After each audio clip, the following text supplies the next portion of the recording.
So here we are down the bottom of the gauntlet.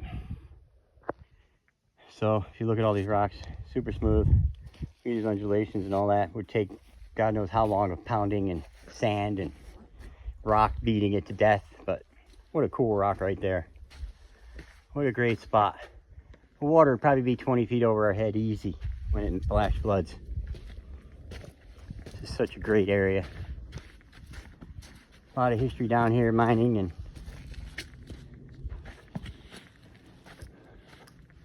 all that.